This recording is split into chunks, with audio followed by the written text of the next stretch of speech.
In the colorful town of Penang, Malaysia, where the scent of satay filled the air and tuk-tuks zipped down the streets, lived a curious and kind-hearted girl named Lilian. She always wore her favorite lilac dress with little white flowers stitched on the hem. It was a gift from her grandmother and made her feel brave and smart every time she wore it. Lilian was 9 years old, and more than anything, she loved asking questions. Why do some people have big houses while others sleep in small stalls? Why do we pay for food at the night market but not for fruits in Uncle Chong's garden?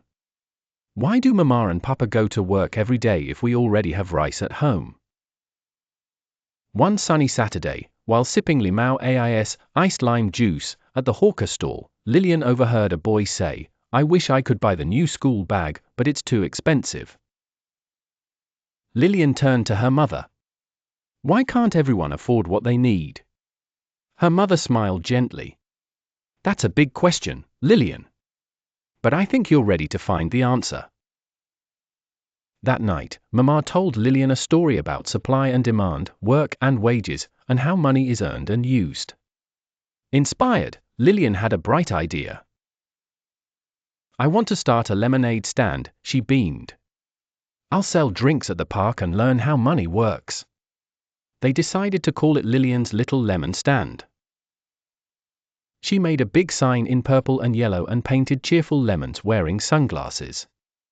She used recycled cups, fresh lemons from Auntie Noor's garden, and a tiny cart Papa helped her build using bicycle wheels.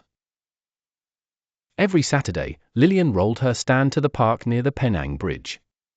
Kids playing sepak takraw, uncles walking their cats, and aunties doing Tai Chi would stop by for a cold, sweet drink. She sold each cup for RM2. After her first day, she earned RM40.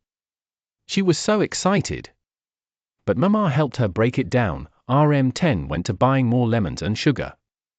RM5 was for paying Auntie Noor, since they were using her lemons. RM10 went into her savings jar. RM5 went into her sharing jar to help others in the community. And RM10 was her earnings for spending or saving as she liked. Running a business means planning and balancing, Mama explained.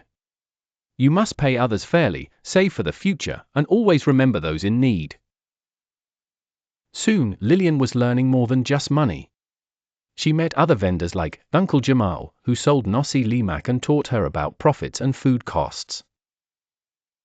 Miss Siti, who ran a fruit stall and explained seasonal pricing. Auntie Mai Ling, who sewed handmade purses and showed her how skills could become income. They shared their stories of hard work, budgeting, and sometimes struggling, especially during rainy days when fewer customers came. Lilian realized not everyone had the same starting point. Some had land or tools. Others borrowed money. Some couldn't even afford to start. Please subscribe. Bye.